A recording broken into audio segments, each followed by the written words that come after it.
네, 여러분 안녕하세요. 가을바람입니다. 오늘은 저희 채널에 몇 번 출연하셨던 봉현이 형님 모시고 또 최근에 비트코인 투자 관련된 신간도 나오셨고 또 지금 비트코인 현물 ETF 소식이 굉장히 가까워졌는데 저희가 잘 모르는 부분 또 비트코인 투자에 대해 질문이나 뭐 의구심들이 있다면 그것들을 모두 여쭤보고 그런 의심들을 푸는 시간을 한번 가져볼까 합니다. 안녕하세요. 네, 안녕하세요. 네, 봉현이 봉현이 형님. 형입니다. 네, 잘 지내셨죠? 네, 좀 바쁘게 잘 지내고 있습니다. 네, 오랜만에 출연하셔서 이제 모르시는 분들도 계실 수 있을 것 같아서 간단하게 자기소개 부탁드립니다. 네, 안녕하세요. 저는 봉천동의 현인, 봉현이 형이라는 필명으로 이제 온라인에서는 활동을 하고 있고요. 저는 이제 실제 본업은 10년 차 직장인이고, 이제 저 같은 경우는 뭐 부모님 도움 없이 월급과 부업 소득으로 뭐 우량 자산을 적립식으로 매월 모아가는, 팔지 않고 모아가는 그런 투자를 하고 있는 투자자고요. 이제 유튜브랑 블로그는 사실 좀 취미를 하고 있는데 이게 조금 잘 돼가지고 이제 2021년도에는 나는 월급날 주식을 산다라는 이제 주식 우량 주식 적립식 투자책을 썼고 이번에 나는 월급날 비트코인을 산다라는 또 비트코인 관련된 책이 나와가지고 가을바람님이랑도 이야기를 나누고 또 여기 계신 분들이랑도 좀 이야기도 나누고 또 영상 봐주신 분들한테는 제 책도 선물로 좀 드리고 싶어가지고 나왔습니다. 그 이번에 나온 신간 저는 이제 받자마자 읽었는데 진짜 한 시간 네, 만에 훅훅 읽은 것 같아요. 그래서 네네, 저 같은 경우는 이제 봉현이 형님을 미리 사전에 몇 번 뵈면서 제가 궁금한 것들, 뭐 의심되는 것들을 여쭤봤는데 그게 다 잘 너무 담겨 있더라고요. 네, 그래서 오늘은 이제 어떻게 보면은 그 책의 내용도 좀 비슷하게 흘러가면서 비트코인에 대한 오해나 이런 의심을 좀 푸는 시간이 될 것 같은데 제가 네, 이제 비트코인 초보 투자자로서 들었던 네네. 생각들 위주로 질문을 드리도록 하겠습니다. 그래서 좋습니다. 네, 첫 번째 질문은 일단 많은 분들이 생각하시는 게 비트코인을 여러 국가 정부들이 싫어한다라고 생각을 하세요. 네. 이제 뭐 블랙머니다 뭐 이렇게 얘기하기도 하고 안 좋은 데 쓰인다라고 생각을 하니까 네, 그러면 국가들이 싫어하면 망하는 거 아니냐? 가치가 어떻게 오를 수 있냐? 이런 얘기를 하시는데 거기에 대해서는 맞습니다. 혹시 어떻게 생각을 하시나요? 너무 이제 비트코인에 대해서 일단은 너무 당연한 질문이고 마주할 수 있는 뭐 첫 번째 관문이다라고 좀 생각을 할 수 있을 것 같은데요.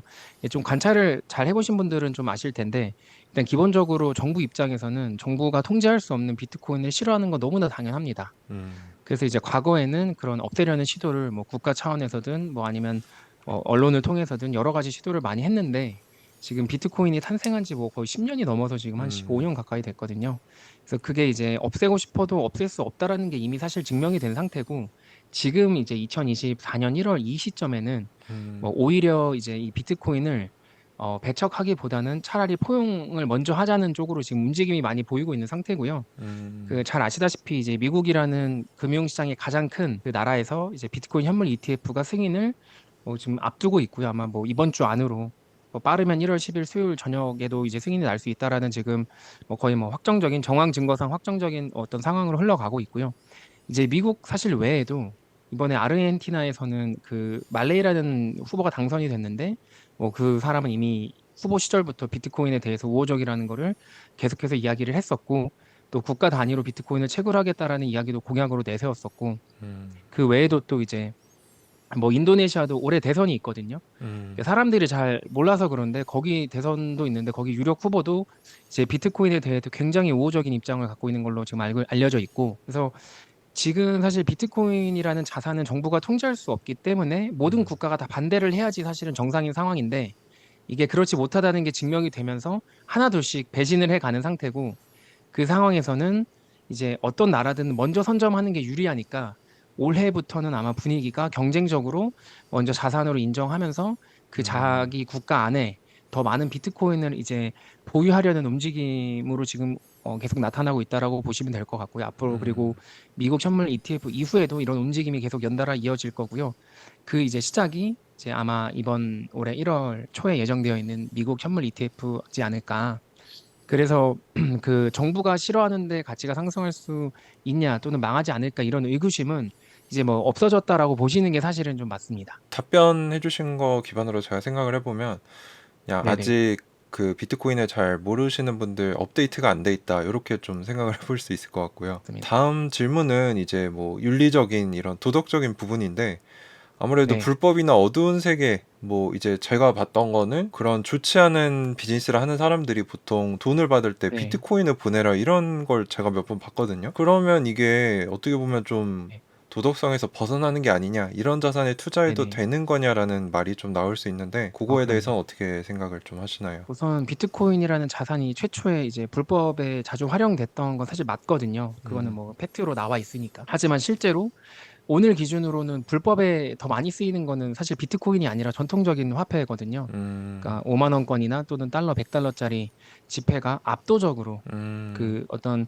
금융 범죄에 훨씬 많이 쓰이고 있는데 음, 그 제가 말하고 싶은 건 그 화폐라는 건 사실 사용자의 도덕성을 판단하진 않거든요. 그 화폐가. 그러니까 음, 좋은 화폐라는 건 그냥 그 화폐가 가진 본연의 역할을 잘 하면 되는 건데 이 사람들이 이제 뭐 비트코인은 불법에 쓰이니까 나쁜 거다라고 이제 도덕적인 관념을 들이대니까 이제 음, 그런 의구심을 갖게 되는 것 같아요. 그래서 같은 질문으로 봤을 때는 그러면 원화랑 뭐 5만 원짜리랑 달러 100달러는 더 많이 불법에 쓰이는데 쓰이면 안 되는 거잖아요. 음, 그래서 제가 하고 싶은 말은 그 화폐라는 건 사실 그 어떤 사용자의 도덕성을 판단하는 것도 아니고 단지 그냥 이 화폐가 그 화폐 본연의 역할을 잘 하는지 아닌지 그걸 가지고 사실은 좀 판단을 해야 된다 생각을 하는데 비트코인이라는 화폐는 우리가 쓰고 있는 전통적인 화폐 대비해서 뭐 교환의 매개체로는 잘 쓰이지 않고 어디서도 음, 가치의 척도로 쓰이진 않지만 화폐의 가장 중요한 가치 저장의 기능을 뭐 4년 단위로 끊어서 봤을 때는 그 전 세계에 있는 어느 법정 통화보다는 더 잘했다라는 부분을 음, 사실 좀 말씀드리고 싶고요.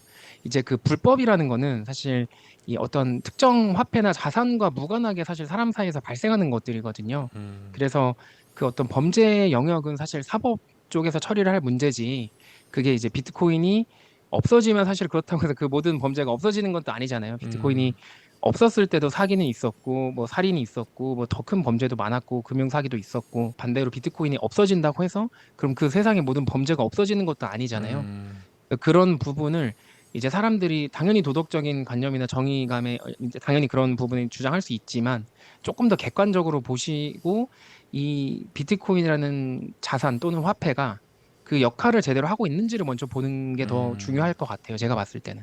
저도 그 봉현이 형님 이번 신간 읽으면서 처음에 인트로 쪽에선가 봤던 것 같은데, 오히려 기존 화폐인 달러를 가지고 이제 금융기관이나 이제 미 정부가 뭐 리먼 브라더스나 이런 금융위기가 났을 때 그 회사들은 구제를 해준 반면에 정작 서민들에게 어마어마한 세금을 걷어들여서 위기를 네, 전가시켰다, 이 얘기를 봤는데, 네, 그 얘기를 보고 저도 생각이 많이 깨어졌어요. 아, 이만큼 기존 화폐가 부패하고 제 역할을 못하고 있구나, 그런 생각을 좀 했었던 것 같습니다. 맞습니다. 그러니까 만약에 비트코인이라는 장난감이 세상에 태어났어도 만약에 우리가 기존에 쓰고 있는 뭐 원화나 달러가 그 통화, 그러니까 화폐의 본연의 역할을 제대로 수행하고 있으면 음, 사실 사람들이 여기에 관심을 갖지 않고 그냥 넘어갔을 거거든요. 근데 그 비트코인이 계속해서 없어지지 않고, 그러니까 정부, 어떤 언론, 대중의 그 수많은 저주 속에서도 마치 테러리스트 점조직처럼 계속해서 죽지 않고 살아나면서 이렇게까지 확장이 됐다는 건 음, 아마 오늘날 우리가 갖고 있는 어떤 문제점들을 보완할 수 있기 때문이다라고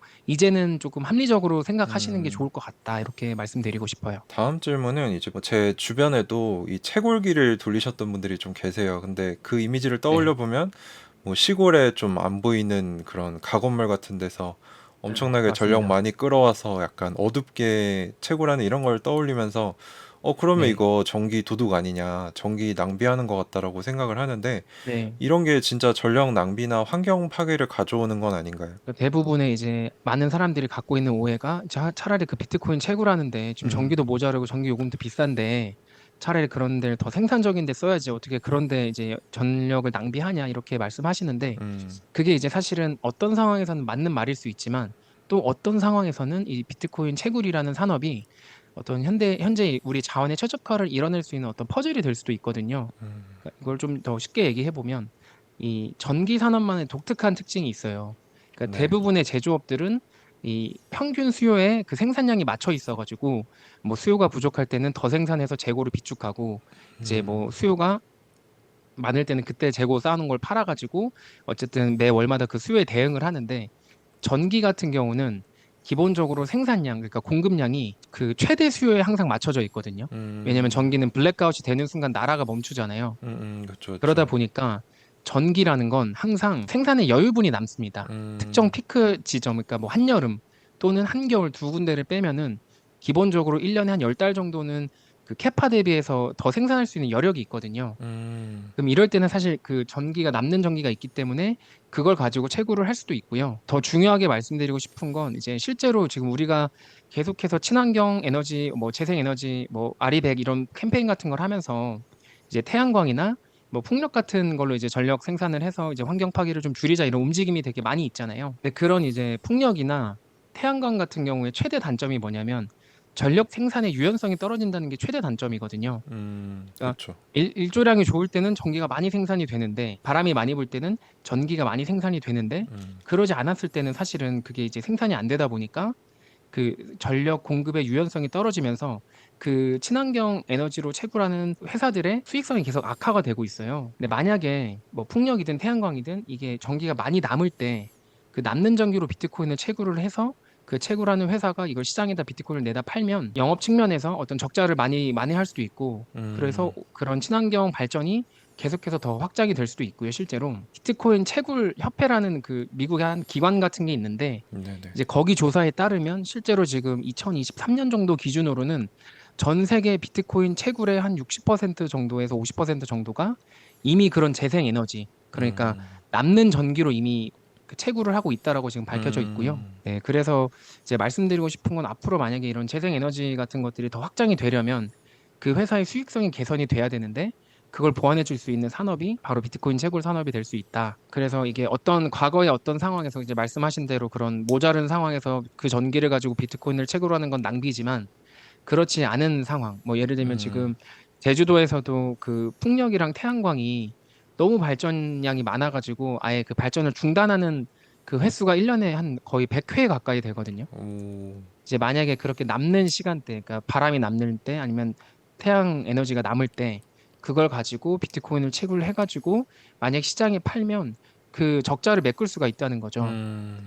실제로 이제 다른 나라 같은 경우는 국가 단위에서 비트코인을 채굴하려는 움직임이 꽤 있고 이미 실행이 되고 있고 이제 한국 같은 경우도 한국전력 잘 아시겠지만 그 네네. 작년인가 재작년 뭐 한 해 적자만 거의 20조 가까이 되거든요. 맞아요. 그러니까 만약에 그때 한국전력이라는 큰 기관에서도 분명히 이제 뭐 전통적인 에너지 발전에서도 남는 전기가 있을 거고, 그다음에 이런 재생 에너지 쪽에서도 남는 전기가 있을 건데, 그걸 활용해 가지고 실제로 채굴을 해서 뭐 시장에 팔아서 수익성을 개선할 수 있으면 사실 좋지 않을까. 그래서 그런 부분들을 좀 알아두셨으면 참 좋을 것 같습니다. 이게 진짜 저도 비트코인 공부하면서 느낀 건데 애매하게 얕게 알아서 부정적으로 보는 경우가 더 많은 것 같더라고요. 그래서 네, 우리가 봉현이 형님 말씀처럼 좀 더 깊게 공부를 하고 관심을 가지면 관점이 달라질 수도 있겠다라는 생각이 들었고요. 그 다음 네, 질문이 이제 비트코인 네, 투자가 이제 저희 같은 젊은 세대인 MZ 세대들에게 또 특별히 더 기회가 있다라고 보신다는 글을 제가 잠깐 읽었는데 그 부분은 네. 어떻게 좀 설명이 될 수 있을까요? 사실 저 같은 경우도 이제 MZ 세대로 분류가 되는데 취업을 해서 사회에 나왔을 때 사실 우리가 흔히 말하는 전통적인 자산군 있잖아요. 부동산이나 뭐 주식 같은 경우는 이미 사실 너무 비쌌거든요. 그러니까 그쵸. 좋은 회사의 주식은 이미 너무 비싼 거죠. 강남 아파트도 이미 너무 비쌌고 음, 월급만 모아가지고 살 수도 없었고 또 이미 뭐 애플이나 마이크로소프트 같은 회사는 이미 시가총액이 1,000조가 넘는 회사였고 음, 뭐 삼성전자도 이미 뭐 300조가 넘었었고 근데 그걸 가지고 월에 100만 원씩 적립해가지고 사실 유의미한 투자 성과를 뭐 물론 이제 인플레이션은 이길 수 있겠지만 음, 우리가 흔히 말하는 큰 부를 늘리기는 솔직히 좀 어렵다라고 저는 생각을 했었고 어쨌든 제가 말하고 싶은 건 기본적으로 대다수의 그 전통적인 자산들은 뭐 이미 기성세대가 들어가 있고 뭐 음, 국가나 어떤 기관 기업들이 이미 많이 보유를 해가지고 전통적인 자산들은 다 비싸다는 단점이 있는데 이제 이 비트코인이라는 거는 아직은 국가나 기업 단위에서 본격적으로 채택이 안 된 상황이라서 음, 이게 만약에 정말로 앞으로 우리가 살아가야 될 그 4차 산업 시대, 인터넷으로 초연결된 그 가상의 공간에서 많은 가치가 만들어지는 세상에서 이게 정말로 제대로 된 메이저 자산으로 만약에 주목받게 된다면 지금 기관과 국가가 들어오지 않았을 때 개인이 먼저 사두는 게 사실은 다른 전통적인 자산을 영끌해서 사는 것보다 어떻게 보면 더 높은 초과 수익을 낼 수밖에 없다라는 게 저는 사실 당연한 생각이었고 네네. 또 이제 기성세대 분들은 아무래도 그 실물이 없는 자산에 대한 이해도가 저는 솔직히 좀 우리 어린 세대보다 인터넷이나 뭐 유튜브나 이런 SNS를 더 자주 활용하는 세대보다는 조금 더 그 마음의 벽이 더 이제 높다 생각하거든요. 네네. 그래서 어떻게 보면 국가나 뭐 기성세대가 선점하지 않은 초창기 자산이잖아요. 그래서 음, 제가 생각했을 때는 이런 어떤 자산의 초창기 투자 기회가 자주 오는 게 아닌데 그게 음, 지금 젊은 MZ 세대한테 딱 주어진 기회가 아닐까. 음, 그래서 어린 친구들일수록 나이가 조금 더 젊은 분들일수록 이 신생 자산에 대해서 조금 더 열린 마음을 가지고 공부해 보시고 이해하려고 노력을 하시면 어떻게 보면은 이런 초창기 투자 기회를 잡을 수 있지 않을까 전 그렇게 생각을 하고 있어가지고 음, 젊은 세대 분들한테는 오히려 더 기회가 될 수 있다 이런 말씀을 좀 드리고 싶었어요. 저도 공감하는 게 저는 이제 2019년 말에 이제 결혼을 준비하면서 집을 사게 됐는데 네, 그때만 해도 3억이면은 서울에 있는 아파트를 살 수가 있었어요. 대출을 네, 끼면은. 맞아요, 근데 지금은 맞아요. 최소 50%, 많게는 뭐 100% 이상 올랐으니까 네, 말씀하신 대로 유망한 자산을 싸게 사는 것을 생각하다 보면 비트코인이 대안이 될 수 있겠다. 그런 생각이 좀 저도 들기도 했고 이제 네, 제일 중요한 질문인데 현재 비트코인의 가장 대표적인 호재로 손꼽히는 현물 ETF가 있는데 네, 네, 이게 네. 뭔지 모르시는 분들도 계시고 현재 상황이 어느 정도인지 좀 설명을 부탁드립니다. 아, 네. 우선 이제 이 비트코인이라는 디지털 자산을 이제 주식시장의 증권 형태로 이제 상장시켜가지고 정말 이제 그 주식 계좌를 가진 사람들이 손쉽게 비트코인에 투자할 수 음, 있도록 이제 만드는 상품이고요. 이게 실제로 지금 미국에서 이제 비트코인 현물 ETF가 상장된다라는 게 이슈가 되긴 했지만 이미 사실은 뭐 남미나 아니면 어디 뭐 그 캐나다 또는 뭐 유럽 쪽 이런 데서는 이미 사실 현물 ETF가 상장이 되어 있는 상태고요. 어, 이미 됐군요. 이번에 이제 이슈가 되는 거는 이제 음, 미국이 가장 어쨌든 자산 규모가 크고 국방력이든 어쨌든 국력이 가장 큰 나라에서 이제 인정을 하는 자산으로서 이제 온전한 자산으로서 인정한다. 이런 좀 음, 상징적인 의미가 좀 큰 것 같고요. 이 실제로 ETF가 론칭이 되면 거기 유입되는 자금만큼 자금을 가지고 이제 자산 운용사들이 실제 비트코인을 매수를 해야 되는데 뭐 음, 지금 기준으로는 뭐 블랙록, 아크 인베스트, 그다음에 피델리티 같은 이 메이저 자산 운용사들 뭐 10개 이상이 지금 이미 현물 ETF 신청을 했고 뭐 거의 지금 마무리 단계예요. 수수료 음, 발표하고 있고 이제 그 상장했을 때 티커명 같은 것도 지금 다 나오고 있고 그래서 어, 승인이 좀 임박한 분위기다. 이렇게 보시면 될 것 같고요. 이게 중요한 거는 말씀드린 대로 그동안은 기관이나 기업이 사실 비트코인을 뭐 사가지고 개인적으로 보관하기가 사실 좀 까다로운 부분들이 있었거든요. 음, 상장사들이나 이런 회계 처리하는 부분도 아, 그렇고 네네. 실제 이걸 비트코인을 그냥 이런 개별 기업이 그냥 거래소에 사서 둘 수가 없거든요. 실제로. 음, 그래서 그런 것들이 좀 불편한 상황이었는데 이제 미국 시장에 상장이 되면서 자산으로 이제 공식적으로 인정받는 그런 분위기도 있고 이제 그 ETF가 상장이 되면 뭐 국가든 기업 단위에서 손쉽게 이제 비트코인에 투자할 수 있는 음. 이 통로가 열리는 거라서 이제 그 뒤로 통로가 열리면 계속 자금이 들어오겠죠. 근데 그럼 쉽게 생각하면 큰 손들이 갖기 어려웠던 비트코인을 좀 더 쉽게 살 수 있겠다 이런 얘기로 들리는데 네. 그러면 지금 시가총액 대비 뭐 얼마나 오를 수 있다고 대충 어림짐작을 할 수 있나요? 그 들어오는 돈의 규모로. 뭐 사실은 이게 한 번에 들어올지 앞으로 이제 꾸준히 들어올 양이 사실 얼마나 될지는 저도 뭐 정확하게 맞출 수는 없지만 음, 금 같은 경우도 이제 현물 ETF가 승인이 되고 2004년도에 처음으로 금 현물 ETF가 승인이 됐거든요. 네네네. 그리고 2004년 11월 정도에 처음 이제 상장이 됐었는데 GLD라고 하는 티커명 이제 그쵸, 금 그쵸. 현물 ETF가 최초로 상장이 됐는데 상장되고 한 거의 10년 동안 한 3배 정도 가까이 올랐거든요. 자금이 계속 음, 유입이 되면서. 그래가지고 뭐 비트코인도 뭐 유사하거나 또는 더 많은 자금이 들어온다라고 하면 뭐 한 뭐 몇 년 안에 불과 한 5년 안에 뭐 한 세네 배 정도의 이제 상승은 당연히 이제 기대를 하는 부분이 있고요. 음, 그 비트코인이랑 금 현물 ETF의 가장 큰 차이점이 하나 있습니다. 네. 금 같은 경우는 이제 금 현물 ETF가 등장을 하고 금의 가격이 오르면서 한 3, 4년 시차를 두고 금의 생산량이 매년 늘어났거든요. 실제 금의 채굴량이. 근데 네네네. 비트코인의 이제 금과 다른 점은 뭐냐면 금 같은 경우는 금 가격이 오르면 채산성이 올라가서 옛날에는 캐지 않았던 금강도 캐가지고 이제 시장에 나오는 금의 유통량이 늘어났는데 음, 비해 비트코인 같은 경우는 아무리 비트코인의 가격이 오른다고 하더라도 발행량이 더 늘어날 수 없고 발행 스케줄이 조정될 수가 없어요. 그쵸. 그래서 그런 측면에서 봤을 때 저는 만약에 금 ETF가 뭐 출시되고 10년 동안 뭐 한 세네 배 올랐다라고 하면 당연히 비트코인은 그 이상 뭐 6배, 어. 10배까지도 충분히 오를 수 있지 않을까. 그래서 이 어. 부분을 한번 잘 비교해 보시면 좋겠고, 금과 디지털 골드라고 부르는 비트코인이 중요하게 다른 점이 뭔지까지도 같이 체크를 좀 해보셨으면 좋겠다 말씀드리고 싶고, 제 책에도 이 내용은 다 음. 담아놨습니다. 그러면 이제 저도 이 봉현이 형님께 배웠던 얘기를 제가 운영하는 카톡방에 얘기를 하고 유튜브에도 했는데 이제 네. 나이가 좀 있으신 분들은 그럼 도대체 비트코인 어떻게 사는 거냐 이렇게 물어보시는데 간단하게 네네네. 좀 설명을 해주실 수 있으실까요? 정말 사람들이 이해하기 쉽게 말씀드리면, 가을바람님이 만약에 돌반지를 사고 싶으면 금은방으로 가서 사면 되잖아요. 그쵸, 그쵸. 그쵸?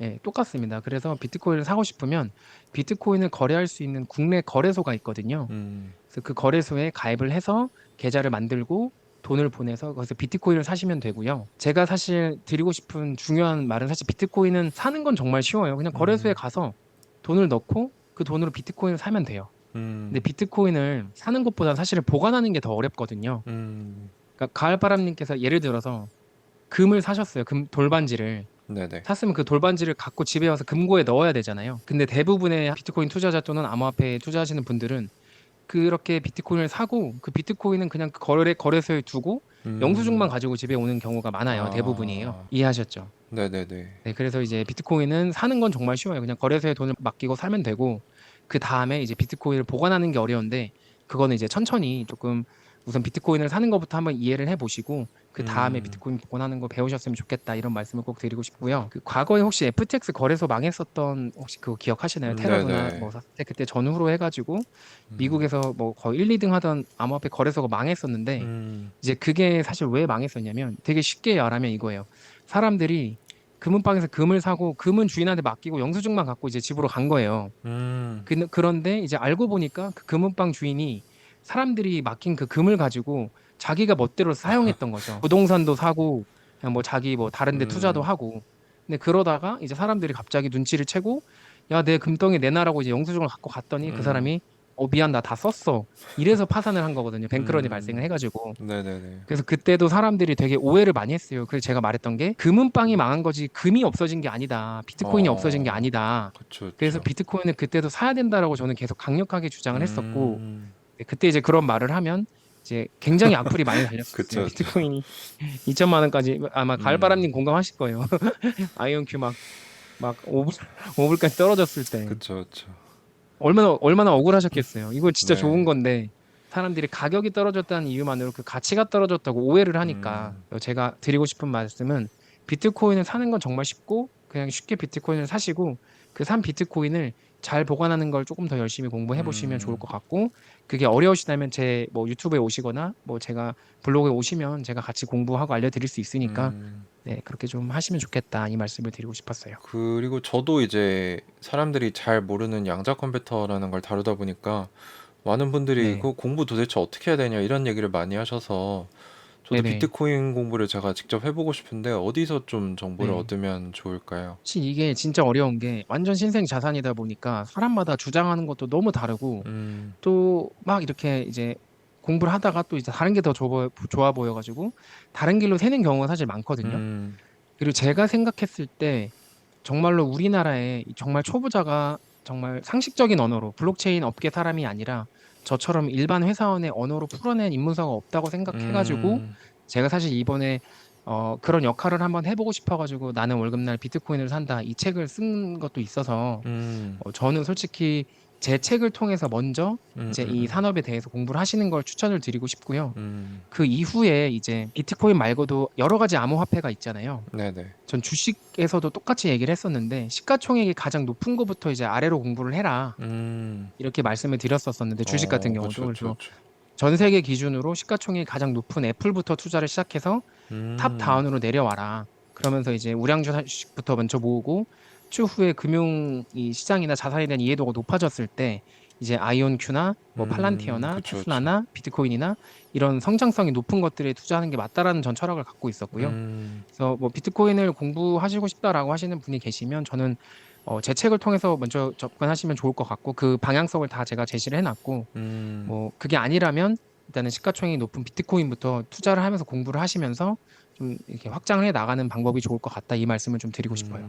그럼 혹시 뭐 그런 데일리 뉴스 같은 걸 얻을 수 있는 괜찮은 사이트 같은 게 좀 몇 개 있을까요? 코인리스라고 하는 한글로 된 이 비트코인 관련된 기사, 암호화폐 관련된 기사를 실시간으로 번역해서 올려주는 사이트가 있거든요. 여기에서 올라오는 비트코인 관련된 소식부터 조금 집중적으로 보시면 아, 도움이 많이 되지 않을까. 왜냐면 뭐 영문으로 된 사이트 사실 많거든요. 뭐 비트 매거진도 있고 코인 마켓캡도 있고 뭐 여러 유튜브 채널도 많이 있지만 음, 우선은 조금 이런 기사를 통해서 공부를 하고 싶으신 분들은 코인리스 좀 들어오시면 좋을 것 같고, 그 외에는 이제 비트코인 어쨌든 투자를 좀 중심으로 하는 유튜버 분들이나 인플루언서 분들 이제 음. 이야기를 좀 들어보면서 판단하시면 좋을 것 같습니다. 혹시 뭐 봉현이 형님 가지고 계시는 목표 주가나 뭐 그런 게 좀 있을까요? 몇 년에는 어느 정도 가 있지 않을까 이런 개인적인 생각이 있으신지. 사실 저는 가격 전망을 잘 안 하는 이유 중에 하나가 뭐냐면, 근데 맞추면 운이 좋은 거고 틀리면 실력이잖아요. 그쵸, 그쵸. 그러니까 어떤 상황에서도 사실 불리하니까 저는 제 그냥 음, 바램을 말씀드리고 싶은데, 아, 네네. 그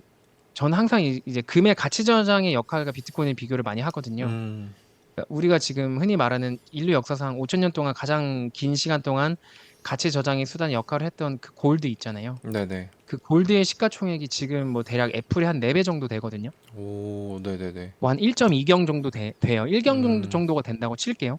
그러니까 금의 시가총액이 대략 1경 정도가 돼요. 왜냐면 그 산업 용도 수요를 음, 제외하고 그냥 오직 가치 저장의 용도 목적으로만.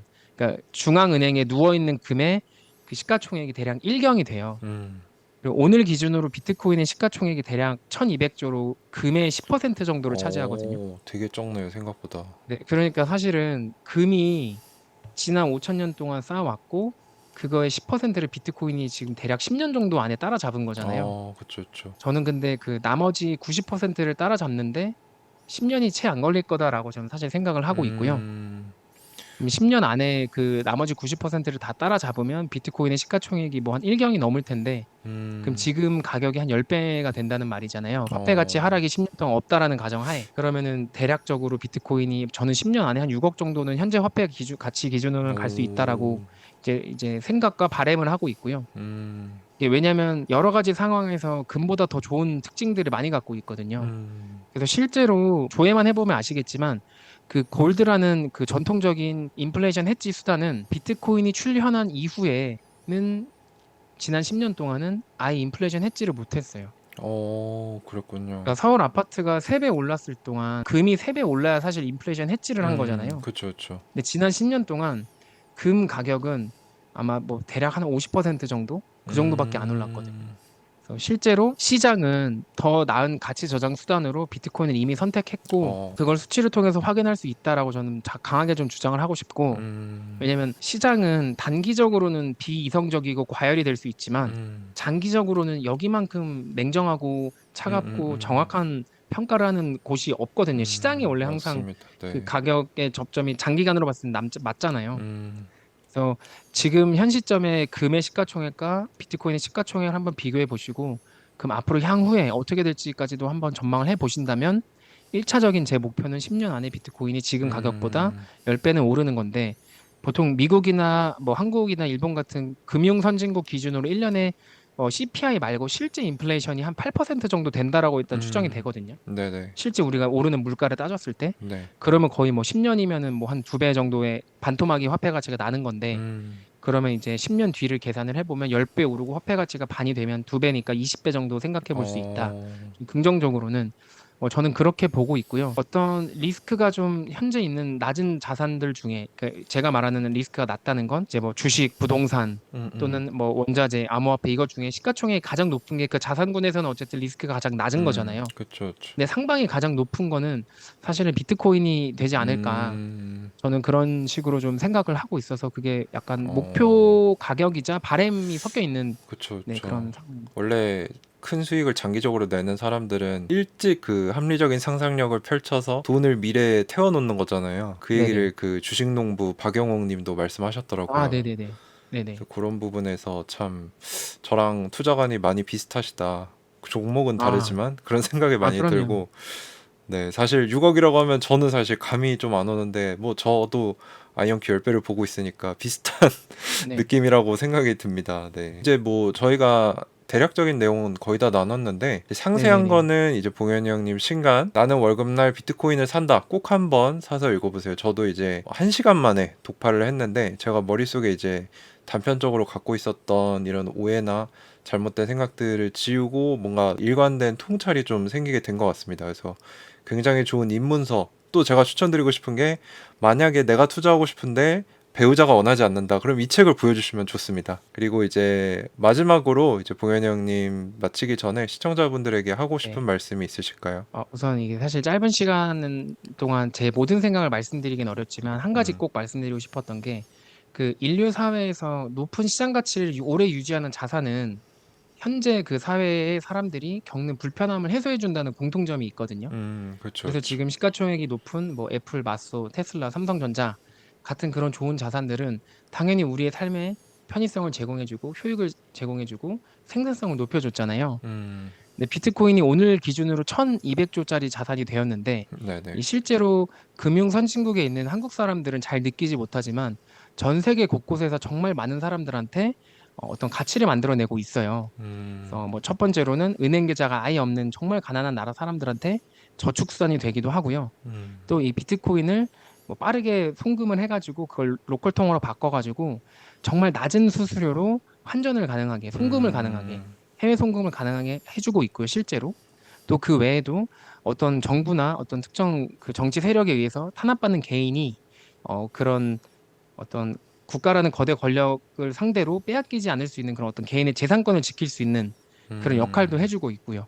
그래서 아무래도 한국에 있는 사람들은 뭐 인플레이션을 해칭하기 위해서 미국 주식도 살 수 있고 또 뭐 여차하면은 부동산 부모님한테 물려받은 돈 해가지고 음, 갭 투자해가지고 부동산에도 투자할 수 있기 때문에 비트코인을 좀 바라보는 시선 자체가 더 높은 수익률 또는 어떤 고위험 투자 자산이라고밖에 이제 인지를 사실은 대부분이 못하고 계신데 그렇죠, 그렇죠. 실제로 이 비트코인이 우리나라를 조금만 벗어나면 정말 많은 나라에서 많은 각층의 사람들한테 정말 어떤 지역에서는 필수제가 되어가고 있는 상황이고요.